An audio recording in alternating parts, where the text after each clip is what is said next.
Aujourd'hui, je vais vous raconter une histoire. C'est l'histoire de Nina. Nina a 23 ans. Elle habite à Lyon, en France. Elle vit seule dans un petit studio. Avant, Nina aimait dessiner. Elle aimait marcher au bord de la rivière. Elle souriait souvent, mais maintenant, ce n'est plus pareil. Chaque matin, Nina se réveille tard. Il est 10 heures, parfois 11 heures. Elle reste dans son lit. Elle regarde le plafond. Elle n'a pas envie de se lever. Elle pense que la journée va être longue. Encore une journée. Vide. Elle prend son téléphone. Elle regarde les réseaux sociaux. Les autres personnes semblent heureuses. Elle voyage. Elle rien. Elles font des choses intéressantes. Nina, elle, ne fait rien. Elle se lève doucement. Elle mange un petit déjeuner simple. Une tartine, un café. Elle ne parle à personne. Il n'y a personne. Son ordinateur est sur la table. Elle a des mails à lire. Des devoirs à faire. Mais elle n'a pas envie. Elle ouvre l'ordinateur, puis elle le ferme. Elle dit qu'elle fera ça demain. Mais le lendemain, c'est pareil. Nina n'a pas de travail en ce moment. Elle cherche, mais ne trouve pas. Elle envoie des CV. Elle attend. Elle n'a pas de réponse. Elle se sent inutile. Le soir, elle regarde une série. Une autre. Encore une autre. Elle n'a pas faim. Elle mange un yaourt, un morceau de pain, puis elle retourne dans son lit. Elle regarde son téléphone encore. Elle pense à sa vie. Elle se demande pourquoi elle se sent comme ça. Pourquoi tout est gris. Elle se dit que c'est peut-être une mauvaise période, que ça va passer. Mais cela fait déjà plusieurs mois. Elle n'a plus envie de dessiner, plus envie de sortir. Elle n'a plus envie de rien. Un jour, sa meilleure amie, Léa, lui écrit un message. Léa habite à Marseille maintenant. Elle dit à Nina qu'elle pense à elle. Elle demande si tout va bien. Nina regarde le message. Elle ne répond pas tout de suite. Elle n'a pas la force. Elle pense qu'elle n'a rien d'intéressant à dire. Mais elle écrit une petite phrase. « Je vais bien, un peu fatiguée. » C'est faux. Mais c'est plus facile de dire ça, plus simple. La vérité, c'est que Nina ne sait pas ce qui ne va pas. Elle n'a pas de problème précis. Mais tout est lourd, tout est lent, tout est sans goût. Elle a l'impression d'être dans un tunnel sans fin. Le lendemain, elle sort pour acheter du pain. Elle voit le ciel bleu.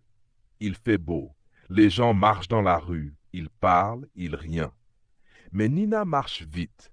Elle veut juste rentrer chez elle. Être seule. Être tranquille. Chaque jour, c'est la même chose.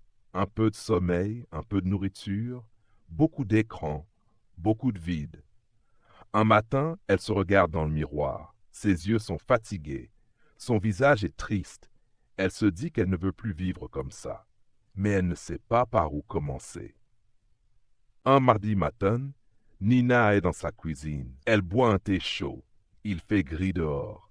Elle entend la pluie sur la fenêtre. Elle regarde la rue. Il n'y a presque personne.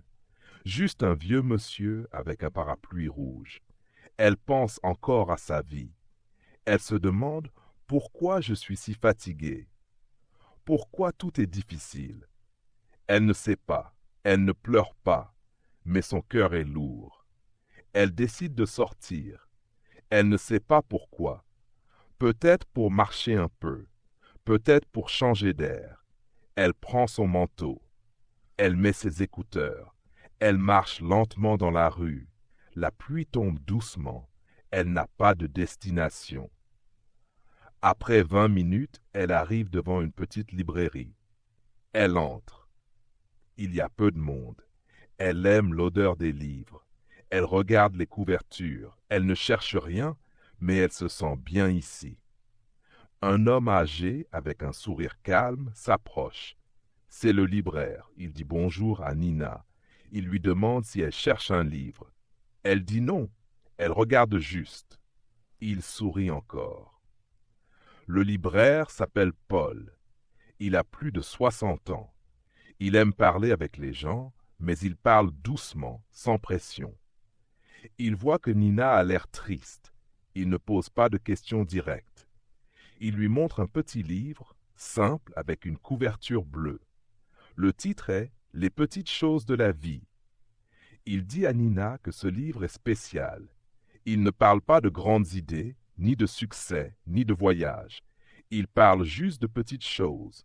Le soleil du matin, un café chaud, un sourire, une fleur. Nina prend le livre. Elle le feuillette. Les mots sont simples, les phrases sont courtes. Il n'y a pas d'histoire compliquée, juste des pensées douces, des observations calmes. Elle achète le livre. Elle remercie le libraire et lui dit bonne journée. Le soir, Nina lit un peu le livre. Elle n'a pas lu depuis longtemps. Mais ce livre est facile et apaisant. Un passage dit « Certains jours sont gris, mais même dans le gris, il y a des choses simples à voir. Une tasse chaude, une musique douce, une respiration lente. » Nina lit cette phrase plusieurs fois. Elle se sent un peu comprise. Les jours suivants, elle continue à lire. Pas beaucoup, juste 1 ou 2 pages par jour. Elle commence aussi à écrire dans un petit carnet, des choses simples, comme « J'ai vu un oiseau sur le balcon, mon thé avait un goût de vanille. J'ai marché 15 minutes sans regarder mon téléphone. » Ce ne sont pas des grandes choses. Mais pour la première fois depuis longtemps, Nina regarde le présent, le petit présent, pas le passé, pas le futur. Elle retourne à la librairie quelques jours plus tard. Paul est là. Il lui offre un café. Il parle un peu. Pas de sujet profond. Juste la météo, les livres, la pluie, le calme. Paul dit une phrase que Nina n'oublie pas. Parfois la vie est lente, et c'est OK. On n'est pas obligé d'aller vite. Il faut juste continuer à avancer, même doucement. Nina rentre chez elle. Elle écrit cette phrase dans son carnet. Elle pense que peut-être, elle peut recommencer à vivre. Pas comme avant. Pas vite, mais doucement. Quelques semaines passent. Nina continue d'écrire dans son carnet. Elle ne saute plus les repas. Elle sort un peu plus. Ce ne sont pas de grands changements, mais ce sont des petits pas. Et les petits pas comptent. Elle retourne souvent à la librairie. Paul est toujours là. Il parle un peu chaque fois. Paul lui prête un autre livre, un roman simple. Il lui parle aussi d'un petit atelier d'écriture, gratuit chaque samedi. Au début, Nina hésite. Elle pense « Je ne suis pas écrivain, je suis fatiguée, je n'ai pas d'idée. » Mais Paul lui dit que c'est pas grave, qu'il suffit de venir, d'écouter, d'écrire quelques lignes. Alors un samedi matin, Nina y va. Elle entre dans une petite salle. Il y a 5 ou 6 personnes. Tout le monde est calme. Chacun a un carnet. On écoute de la musique douce, puis on écrit. Nina écrit quelque chose de simple. Ce qu'elle voit par la fenêtre, ce qu'elle ressent dans le moment. C'est pas parfait, mais c'est vrai. Après l'atelier, elle se sent bien, légère. Elle a partagé un petit bout d'elle-même, et ce n'était pas si difficile. Le lendemain, elle se réveille plus tôt, il est 8h30. Elle ouvre la fenêtre. Le ciel est gris, mais l'air est frais. Elle prépare un thé. Elle met un pull doux. Elle allume une bougie. Elle allume son ordinateur. Elle répond à 2 mails. Elle met à jour son CV. Elle regarde quelques offres de travail. Puis elle dessine un peu. Juste quelques traits, des formes simples. Cela faisait longtemps. Elle ne pense plus à changer le monde. Elle ne pense pas à devenir une autre personne, mais elle pense qu'elle peut changer ses petits gestes, ses petits moments. Et c'est déjà beaucoup. Un jour, Léa, sa meilleure amie, lui écrit encore. Cette fois, Nina répond rapidement. Elle dit « Je vais mieux. C'est lent, mais c'est vrai. Je recommence à vivre. Merci de penser à moi. Léa est contente. Elle propose de venir à Lyon le mois prochain. Nina dit oui. Un soir, Nina regarde les étoiles. Elle pense que la vie est parfois dure, oui, vide, parfois. Mais il y a aussi des moments doux, calmes, simples. Et ces moments sont précieux. Elle ferme les yeux. Elle respire profondément. Elle n'est plus dans un tunnel. Elle marche maintenant. Pas vite, mais elle avance. Elle n'a pas trouvé toutes les réponses.